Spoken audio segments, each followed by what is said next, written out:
할렐루야. 8월 18일 화요일입니다. 로마서 말씀 11장 11절부터 24절까지 말씀을 함께 읽겠습니다. 그러므로 내가 말하노니 그들이 넘어지기까지 실족하였느냐? 그럴 수 없느니라.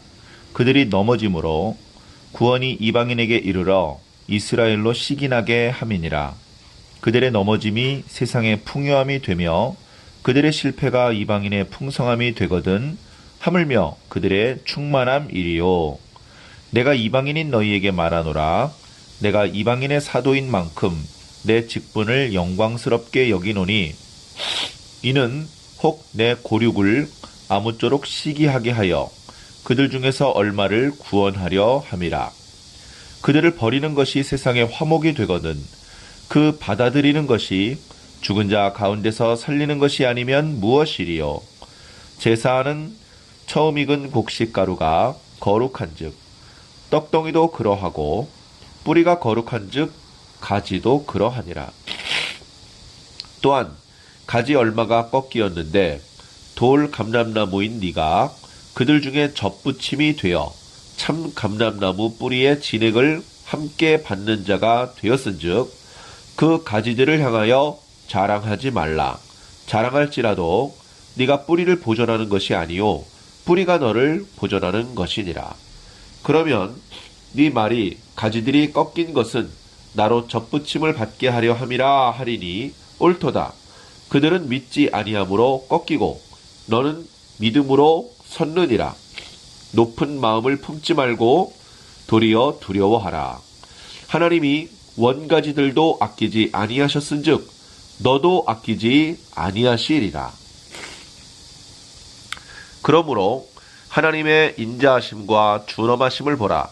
넘어지는 자들에게는 준엄하심이 있으니 너희가 만일 하나님의 인자하심에 머물러 있으면 그 인자가 너희에게도 있으리라. 그렇지 않으면 너희도 찍히는 바 되리라. 그들도 믿지 아니하는데 머무르지 아니하면 접붙임을 받으리니 이는 그들을 접붙이실 능력이 하나님께 있음이라. 네가 원 돌 감람나무에서 찍힘을 받고 본성을 거슬러 좋은 감람나무에 접붙임을 받았으니 원 감람나무인 네 이 사람들이야 얼마나 더 자기 감람나무에 접붙이심을 받으랴. 아멘.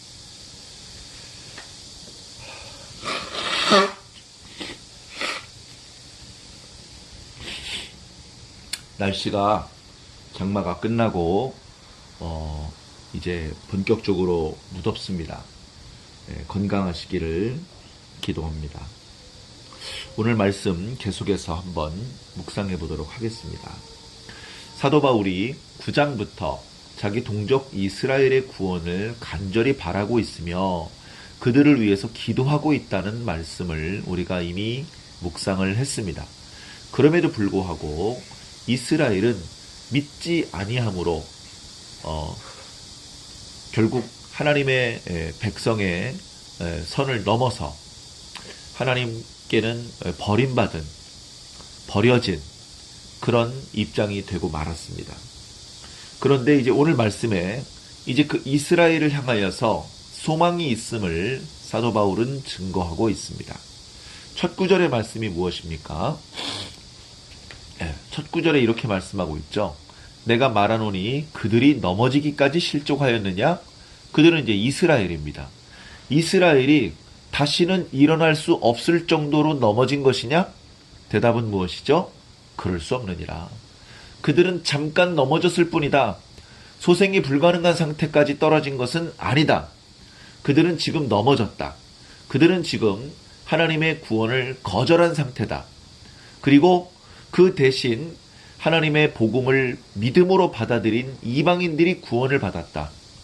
그 구원은 본래 이스라엘이 받기로 소망하고 있던 것인데 이스라엘이 받지 못하고 이방인들이 받고 기뻐하고 있기 때문에 이스라엘은 질투할 수밖에 없다. 시기할 수밖에 없다. 아우 시기나 저거 내가 받아야 되는데 저거를 이방인들이 받고 있네. 이런 시기심이 오히려 그들을 겸손하게 그들로 하여금 복음을 받아들이게, 그래서 하나님의 구원을 얻게, 그렇게 만들게 될 수도 있다라고 사도 바울은 이야기하고 있습니다. 13절에 보니까 이방인인 너희에게 말하노라. 1차적으로는 로마에서 예수 그리스도를 믿는 사람들, 그러나 혈통적으로는 이방인인 사람들에게 얘기를 합니다. 나는 이방인의 사도로 하나님께 부름을 받았다. 이방인의 사도로 부름을 받았고 이 사명에 대해서 자랑스럽다. 하나님께서 이런 사명을 주신 것이 감사하다. 그럼에도 불구하고 나는 너희들이 많이 구원받는 그 모습들을 내 동족 이스라엘 사람들이 시기하고 다만 몇 사람이라도 하나님의 구원을 받아들이게 되기를 간절히 바라고 있다라고 말하고 있습니다. 그리고 이렇게 이방인들이 하나님의 구원을 받게 된 것은 결국 이스라엘이 하나님의 백성으로 부름받은 것의 연장이지, 이스라엘과 무관하게 갑자기 이방 사람들 중에서 몇 사람이 하나님의 백성이 된 것은 아니다. 그것을 설명해 주고 있습니다. 16절에는 이런 표현이 있는데요. 제사하는 처음 익은 곡식가루가 거룩한 즉 떡덩이도 거룩한 것이다. 뿌리가 거룩하기 때문에 가지도 거룩한 것이다. 줄기였던 이스라엘 백성도 거룩한 하나님의 백성이었기 때문에 그 줄기에 접붙임을 받은 너희 이방인들도 거룩한 하나님의 백성으로 인정받게 되는 것이다. 너희들의 입장이 무엇이냐? 너희 이방인들, 17절에 나와 있죠. 돌 감람나무인 너희 이방인들이 그들 중에 접붙임이 되었다. 하나님의 백성으로 접붙임이 되었다. 그래서 참 감람나무 뿌리의 진액을 함께 받는 자가 되었다. 하나님의 백성들에게 주셨던 언약의 말씀을 함께 누릴 수 있는 자들이 되었다. 그렇기 때문에 너희들은 이스라엘 사람들을 향해서 자랑할 수 없다. 얘들아, 너희들이 받고 싶은 거 못 받았지, 우리가 받았지롱, 이렇게 할 수 없다는 것입니다. 자, 계속해서 말씀을 보겠습니다. 19절, 그러면 너희 이방인들이 말하기를 원가지들, 이스라엘 사람들이 하나님의 백성에서 꺾여져 나간 것은 나, 이방인들이 하나님의 백성으로 접붙임 받게 하기 위함인 것인가? 20절에 그렇다. 그렇긴 하다. 그들이 꺾여져 나간 것은 믿지 않기 때문이고 너는 믿었기 때문에 하나님의 백성으로 지금 서 있는 것이다. 그런 상황이기 때문에 너희 이방인들, 접붙임을 받아서 하나님의 백성에 포함된 너희들은 절대로 높은 마음을 품어서는 안 된다. 교만하거나 자랑해서는 안 된다. 도리어 두려워야 된다. 두려워야 된다. 이유는 21절, 하나님께서 원가지들도 아끼지 않으셨다. 하나님께서는 이 구원의 나무가 온전한 상태가 되기를 바라십니다.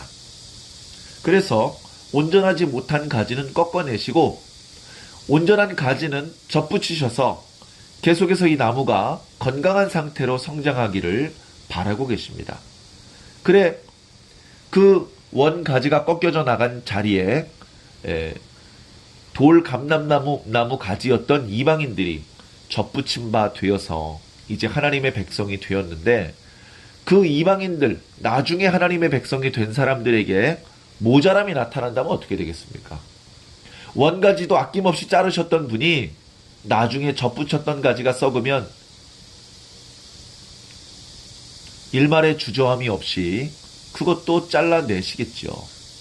그런 하나님이심을 기억하고 우리는 겸손해야 됩니다. 우리는 두려워해야 됩니다. 그리고 22절에 보니까 우리는 인자함을 가지고 있어야 합니다. 하나님께는 인자하심도 있고 준엄하심도 있다. 꺾여져 나간 가지를 향하여서 하나님께서 얼마나 준엄하셨는지 너희가 보았지? 그런데 너희가 하나님의 인자하심에 머물러 있으려면, 그러면 그 인자함이 너희 속에도 있어야 된다. 우리 주변에 있는 이웃들, 잘려져 나간 이스라엘 사람들, 우리 주변에 믿음이 좋은 사람들, 그렇지 못한 사람들, 그 모든 사람들을 향하여 하나님께서 인자한 표정으로 바라보시고 말씀하시고 도와주시는 것처럼 우리 접붙임 받은 가지들도 하나님의 인자하심을 함께 품어서 그 주변 이웃들을 사랑하고 섬기는 것이 마땅할 것입니다. 자, 그러면서 23절과 24절에는 이렇게 말씀하시고 있습니다. 자, 꺾어져 나갔던, 본체에서 끊어져 나갔던 이스라엘 사람들, 그 사람들도 믿기만 하면 다시 원줄기 하나님께서 접붙여 주실 것이다. 24절, 돌감람나무인 너희들은 본성을 거스려서도 이 좋은 감람나무에 접붙여 주셨지? 근데 원래 좋은 감람나무 가지였던 것이 자기 몸에 접붙이는 거 얼마나 더 쉽겠느냐, 얼마나 더 잘 접붙겠느냐. 하나님께서는 그렇게 하실 수 있는 능력이 있다. 지금은 대부분의 이스라엘 사람들, 유대인들이 복음을 거부하고 하나님의 구원받는 백성 울타리 바깥쪽으로 나갔죠. 구원의 나무에서 꺾어져 버림받은 바 되었습니다. 그러나 그들도 믿기만 하면 얼마든지 다시 구원의 나무에 접붙임 받을 수 있고 하나님의 백성의 대열에 합류할 수 있다. 우리는 그렇게 그들을 다시 돌아오게 하시는 하나님께 대하여 감사하고 그 하나님의 역사에 대해서 찬양할 수밖에 없는 것이죠. 자, 이 말씀을 읽고 있는 로마 성도들, 그리고 오늘 우리들은 모두 이방인의 범주에 들 것입니다. 혈통적으로는 아브라함의 자손들이 아닙니다. 그럼에도 불구하고 예수 그리스도를 믿는 믿음으로 성령을 받았고 당당히 하나님의 백성이 되어서 하나님의 백성들이 소망하는 나라를 우리도 함께 소망하고 있습니다. 그런 우리들이 어떤 마음을 먹고 있어야 되는지 오늘 말씀을 통해서 우리가 발견할 수 있습니다. 18절에 자랑하지 말라고 하셨습니다. 20절에 높은 마음을 품어서는 안 된다고 말씀하고 계십니다. 그리고 도리어 두려워해라. 원가지도 아끼지 않으셨던 하나님께서 우리 접붙인 가지에게 모자람이 드러난다면 그것을 살려두시겠느냐? 두려운 마음으로 늘 하나님 보시기에 합당한 상태를 유지해야 된다. 그러기 위해서 22절에 하나님의 인자하심에 우리가 계속해서 머물러 있기 위해서는 그 인자가 우리에게도 있어야 한다. 우리 성도들, 인자하신 분들이 돼야 됩니다. 사랑하는 분, 자비가 많은 분, 그래서 말뿐이 아니라 행동으로 이웃들을 돕고 섬길 수 있는 우리들의 모습이 될 때 우리는 계속해서 하나님의 인자 안에 머물러 있을 수 있고 이 구원의 나무에 접붙인 채로 계속해서 뿌리로부터 진액을 공급받아 참된 하나님의 백성으로서 모든 권세를 누리고 또 하나님을 기쁘시게 할 수 있는, 하나님의 사랑을 받을 수 있는 참된 하나님의 백성이 될 것입니다. 모두 겸손하시고 하나님 두려워하시고 경외하시고 그리고 인자하심으로 끝까지 참된 하나님의 백성이 되시기를 예수 그리스도의 이름으로 간절히 기도합니다. 잠깐 기도하겠습니다. 사랑의 하나님 감사합니다. 오늘 이 말씀을 읽고 있는 우리들은 사실은 이방인들입니다. 혈통적으로 아브라함의 자손은 아니요. 예전부터 하나님을 섬겼던 그런 민족들은 아니었습니다. 그러나 하나님께서 우리를 사랑하시고 우리를 구원하기 위해서 하나님 이 예수 복음이 지구 반대편에 있는 오늘 우리들에게까지 전파되게 하셨고 성령님께서 그 말씀을 우리가 듣고 믿게 하여 주셨고 그래서 우리가 지금 이렇게 하나님의 백성이 되었습니다. 하나님을 아버지라고 부르고 구약시대 때부터 주셨던 모든 하나님의 말씀을 바로 나에게 주신 말씀이라고 믿고 섬기고 소망하고 있습니다. 주님, 이스라엘 백성들이 이 구원의 나무에서 꺾어져 나갔던 것은 믿지 않았기 때문인데 그들도 믿기만 한다면 다시 원가지에 접붙여 주실 것이라고 말씀하셨습니다. 그리고 원가지가 아닌 돌 감람나무 가지였던 저희들을 이 구원의 나무 참 감람나무로 접붙여 주신 하나님의 은혜를 생각하면서 늘 감사하고 늘 기뻐하고 하나님을 경외하는 것이 온당한 줄로 믿습니다. 자랑하지 말며 교만하지 말며 높은 마음을 품지 않게 하여 주시고 늘 겸손하고 늘 두려워하며 늘 하나님의 인자하심을 본받아 이웃들을 사랑하며 섬길 줄 아는 그런 주님의 백성으로 살 수 있도록 주님 오늘도 지혜와 능력을 더하여 주시옵소서. 감사하며 살아계신 우리 주 예수님 이름으로 믿고 기도하옵나이다. 아멘.